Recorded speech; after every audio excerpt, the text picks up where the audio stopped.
नमस्कार दोस्तों, स्वागत है आप सभी का हमारे इस चैनल गरुड़ धर्मार्थ पर। दोस्तों, अगर आप भी अपनी लाइफ में कुछ नया सीखने की चाह रखते हैं तो इस चैनल को अभी सब्सक्राइब कर लें। वर्ष 2024 की पहली एकादशी सफला एकादशी 7 जनवरी 2024 के दिन शुरू होकर 8 जनवरी को खत्म होने वाली है। वर्ष की पहली एकादशी के दिन किया गया उपाय वर्ष भर पैसा बरसाने के लिए काफी है। सफला एकादशी के दिन चुपचाप गाय को खिला दे। ये एक छोटी सी चीज रोडपति भी होंगे, करोड़पति मिलेगी। सभी संकटों और कष्टों से मुक्ति, मृत्यु, दंड, पितृदोष शीघ्र होगा खत्म। पूरे वर्ष आपके घर में भरे रहेंगे। अन्न धन के किया 7 पुष्टि तक करेंगी। रुपयों पैसों पर राज। दोस्तों, 7 पीढ़ियों तक बैंक बैलेंस बढ़ता चला जाएगा। दुहक दूर हो जाएंगे और सुख आपके पास आ जाएंगे। सुख आपके कदम चूमेंगे यदि आप 2024 एकादशी के दिन चुप गाय को ये एक छोटी सी चीज खिला देते हैं, जो कि इस वीडियो में हम बताने वाले हैं। जी हाँ दोस्तों, यकीन मानिए, इस चीज को यदि आप गाय को खिलाते हैं एकादशी के दिन तो भगवान विष्णु जी, माता लक्ष्मी बहुत प्रसन्न हो जाएगी। आपके जीवन के जो भी दुख, दर्द, संकट, कष्ट है, समस्त दुहक संकटों से छुटकारा मिल जाएगा। आप यूं कहे, आपके जीवन से तत्काल गरीबी भी समाप्त हो जाएगी। समस्त दुख दूर होकर सुख आपके कदमों में आ जाएंगी। इतना सुख संयोग पूरे 500 सालों के पश्चात बन रहा है। सफला एकादशी के इस बार बहुत ही दुर्लभ संयोग में पड़ रही है। यदि आप चाहते हैं कि मां विष्णु जी, माता लक्ष्मी की कृपा आपको हासिल हो, जीवन से तत्काल गरीबी समाप्त हो जाए, पितृदोष दूर हो जाए, तो दोस्तों आज की यह वीडियो आप मिस मत कर देना।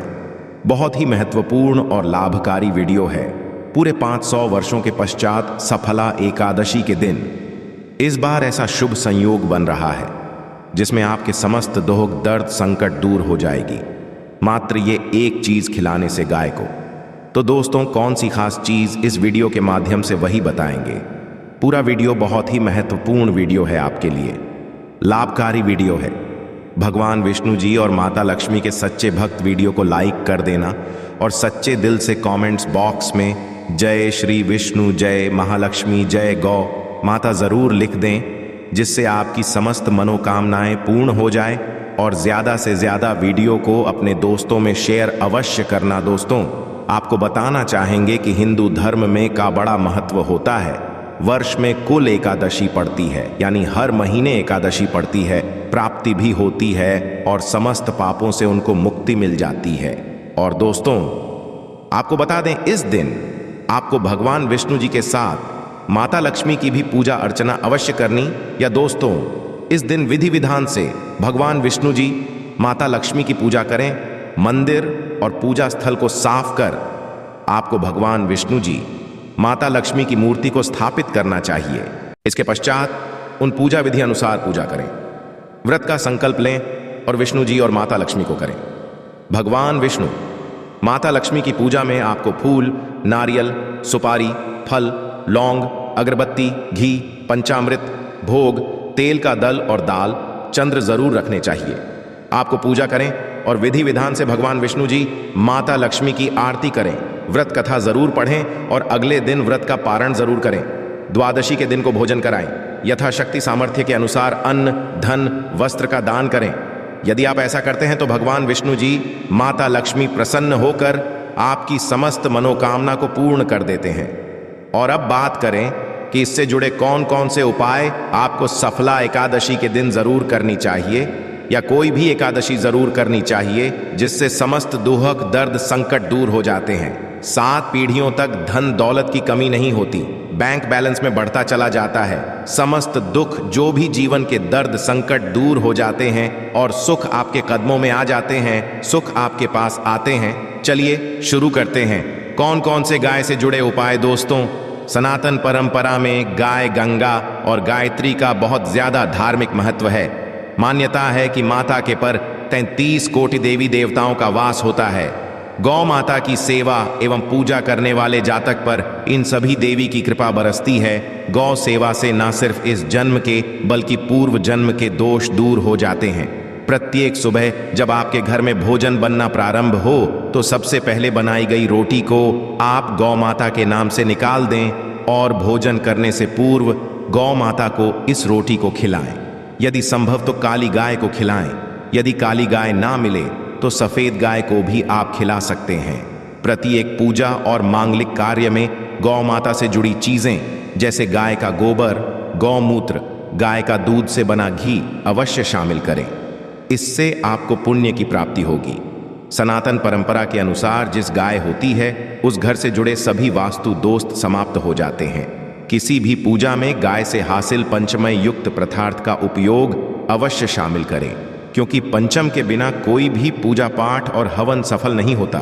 जहां दोस्तों, गौ कृपा पाने के लिए प्रतिदिन, सप्ताह अथवा महीने में परिवार समेत एक बार गौशाला जाने का नियम जरूर बनाएं और वहां गायों अवश्य खिलाएं।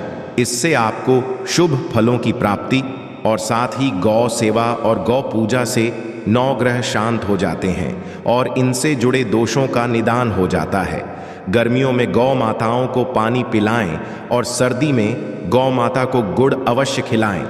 ध्यान रखिए कि गर्मियों में गाय को गुड़ ना खिलाएं। अनेक देवी देवता को अपने शरीर पर धारण करने वाली गौ माता से जुड़े कई शुभ और अशुभ संकेत भी होते हैं। मसलन, गाय का दूध धोते समय यदि गाय ठोकर मार दे और सारा दूध बिखर जाए तो अपशगुन होता है। यदि कोई निकल रहा हो और गाय अपने बछड़े को दूध पिलाती सामने आ जाए तो निश्चित रूप से जिस यात्रा के लिए आप निकले हैं वह यात्रा आपके लिए अवश्य ही सफल होगी और वह काम जिसके लिए आप निकले हैं वह अवश्य ही पूर्ण होगा। यात्रा पर समय बाईं ओर गाय की आना और रात्रि में गाय की हुंकार करना भी शुभ होता है दोस्तों। साथ ही साथ के साथ आप भूल कर भी यह काम ना करें, अन्यथा मिलता है घोर पाप और जीवन भर की परेशानियां। जी हां दोस्तों, गाय को राष्ट्रीय पशु बनाए जाने और इन्हें मौलिक अधिकार दिए जाने की बात है तो सवाल उठता है कि गाय जब भारतीय संस्कृति का अहम हिस्सा है तभी गाय के साथ लोग खराब व्यवहार कैसे कर लेते हैं। गाय दर दर रहती है, भर पेट इन्हें चारा तक लोग नहीं देते।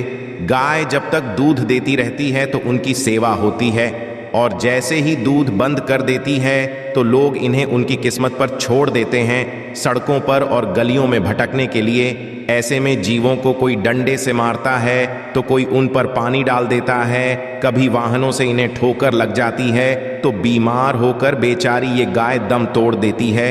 ऐसे में जरूरत है इन बातों को कि गाय को लेकर मैं क्या कहा गया है, गाय के साथ आपको कैसा व्यवहार करना चाहिए। क्या दोस्तों, गाय को कभी भी मारना पीटना नहीं चाहिए। शास्त्रों में गाय को माता का दर्जा दिया गया है। गाय को पीटने वाला माता को मारने पीटने वाले के समान पाप का भागी माना जाता है। ऐसे घरों को लोक में वर्षों तक कष्ट भोगना पड़ता है, अगले जन्म पशु में मिलता है। कथा है कि गौतम मुनि ने गलती से गाय को डंडा मार दिया जिससे गाय की मृत्यु हो गई थी और इस पाप से के लिए इन्हें वर्षों तक तपस्या करनी पड़ी। भगवान श्री कृष्णा जी ने बैल स्वरूप में आए वृद्धासुर का वध कर दिया था, जिससे मुक्ति के लिए भगवान श्री कृष्णा को संपूर्ण तीर्थों को एक कुंड में बुलाना पड़ा और इस कुंड में नाम से वह पाप मुक्त हो गए थे। साथ ही साथ जो लोग पानी पी रहे को भगाते हुए घोर पापी के भागी बनकर कुत्ते भोगते हैं, ऐसा पुराणों में बताया गया है। जबकि जो लोग गाय के लिए प्याऊ और चारागृह बनवाते हैं वो महा होते। ऐसे लोग घोर पाप से मुक्त होकर स्वर्ग पा जाते हैं और बड़े ही धनवान कुंड में जन्म लेकर सुख भोगते हैं। और साथ ही साथ आराम कर रही गाय को कष्ट देकर कभी भी उठाना नहीं चाहिए। कहते हैं जिस स्थान पर गाय बैठी है वहां से नेगेटिव ऊर्जा समाप्त जाती है। गाय के बैठने की जगह को जो लोग नियमित साफ रखते हैं वे पूर्व जन्म में किए गए जाने अनजाने में पापों से मुक्ति हो जाते हैं और गोलोक में आते हैं। गाय को डंडा मारकर उठाना, पानी डालकर उठाने से मनुष्य पाप का भागी है और अगले जन्म में उसे दर दर भटकना पड़ता है। और साथ ही साथ शास्त्रों में बताया गया है कि गाय का दूध उसके बछड़े के लिए होता है। गाय के ये बछड़े से हुआ दूध ही मनुष्य को लेना चाहिए। कुछ लोग एक बार गाय को दोहू लेने के पश्चात फिर से बछड़े के लिए बचा हुआ दूध भी धो लेते हैं। ऐसा करना घोर पाप कहा जाता है। ऐसे दूध को दोहाने वाला और ग्रहण करने वाला दोनों ही पाप के भागी बन जाते हैं। दोस्तों, साथ ही साथ शास्त्रों में कहा गया है कि गोवंश यानी गाय और बैल के नहीं बैठना चाहिए। इनके पीठ पर बैठने से महापाप लगता है। ऐसे लोगों की यातना भोगनी पड़ती है। एकमात्र के उत्पन्न नंदी ही गोवंशी है। जिस पर स्वयं महादेव और महादेवी सवारी करती है, क्योंकि नंदी ने स्वयं अपनी इच्छा से महादेव की सवारी बनना स्वीकार किया था। और साथ साथ शास्त्रों में गाय के दान को बहुत ही महत्व दिया गया है, परंतु ऐसी गाय का दान कभी नहीं करना चाहिए जो बूढ़ी और बीमार हो। कठोप ने संदेह में नचिकेता की कथा भी इस संदर्भ में है कि जिस नचिकेता ने पिता द्वारा बूढ़ी गाय को दान करने पर आपत्ति जताई, दूध देने वाली बछड़े सहित जो लोग गाय का दान करते हैं महान पुण्य को हासिल करके स्वर्ग में स्थान पाते हैं। दोस्तों, साथ ही साथ सूर्य, मंगल या शुक्र की युति राहु से हो तो पितृदोष होता है। यह भी मान्य है कि सूर्य का संबंध पिता से एवं मंगल का संबंध रक्त से होने के कारण सूर्य यदि शनि, राहु या केतु के साथ स्थित हो या दृष्टि संबंधी हो तथा मंगल की युति राहु या केतु से तो पितृदोष होता है। इस दोष से जीवन संघर्षमय बन जाता है। यदि पितृदोष हो तो गाय को प्रतिदिन या किसी भी एकादशी को या किसी पूर्णिमा के दिन या अमावस्या को रोटी, गुड़, चारा आदि खिलाने से पितृदोष समाप्त हो जाता है। साथ ही साथ देसी गाय की पीठ पर जो कुब्बड़ होता है वह बृहस्पति गुरु है। अतः जन्मपत्री में यदि बृहस्पति अपनी नीच राशि मकर में हो सफल होगी। और साथ ही साथ ये संकेत भी जाने, यदि आप यात्रा पर जा रहे हैं और सामने आपके गाय पड़ जाए अथवा अपने वह बछड़े को दूध पिलाती हुई सामने गाय दिखाई दे जाए तो समझ जाना कि वह यात्रा आपके लिए अवश्य ही सफल होगी। और साथ ही साथ घर में गाय होती है उसमें वास्तु दोष स्वतः ही समाप्त हो जाता है। और साथ ही साथ बता दें कि गाय को आप जो भी रोटी बनाएं प्रतिदिन ताज़ी रोटी ही बनाएं। गाय को यदि आपने रोटी बनाई है तो कोशिश करें कि उसको आप शीघ्र ही गाय को दे दें। यदि आप उस रोटी को रख देंगे और उस रोटी को अगले रोटी मानी जाएगी। गाय को कभी बासी रोटी ना दे, इससे घर में नेगेटिव ऊर्जा वास करती है और जो भी कार्य आपके बनने वाले होंगे वह कार्य भी आपके बिल्कुल भी नहीं बनेगी। इससे आपके घर में हमेशा दरिद्रता वास रहेगा और आप भी कार्य को करेंगे, उस कार्य में आपको हमेशा असफलता ही हाथ लगेगी।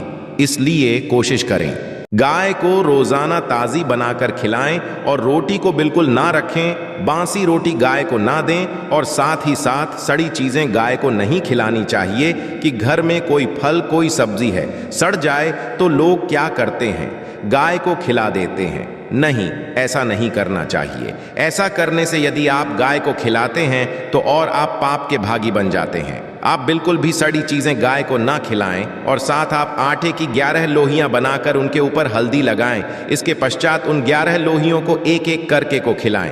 प्रत्येक लोहे को खिलाते समय गाय के सिंघों पर आप हाथ फेरें, पीठ पर हाथ, मस्तक पर हाथ फेरें। माता गाय के आप चरणों के स्पर्श करें। जहां दोस्तों ऐसा करने से आपके समस्त कार्य बनने लगेंगे। जो का समय चल रहा है वह भी समाप्त होगा। आपके में खुशियां ही खुशियां होंगी। और एक बार आप 7 बार गाय की परिक्रमा कर लें तो आपके समस्त कार्य पूर्ण होंगे। साथ साथ आप गाय को जब भी रोटी दे, रोटी पर या तो आप थोड़ी हल्दी लगा ले या थोड़ा गुड़ रख ले। यदि गुड़ ना तो आप थोड़ा मिश्री रख सकते हैं, थोड़ा घी रख सकते हैं। या दोस्तों गाय को कभी भी सूखी रोटी ना खिलाएं। सूखी का मतलब गाय को जो रोटी रख के खिलाए उस पर कुछ ना कुछ रख कर खिलाएं। हल्दी रख, गुड़ रख लें, मिश्री घी या जो भी रख लें, मतलब खाली रोटी नहीं खिलानी है। ध्यान इस बात का रखें, जब भी आपको शुभ फलों की प्राप्ति होगी।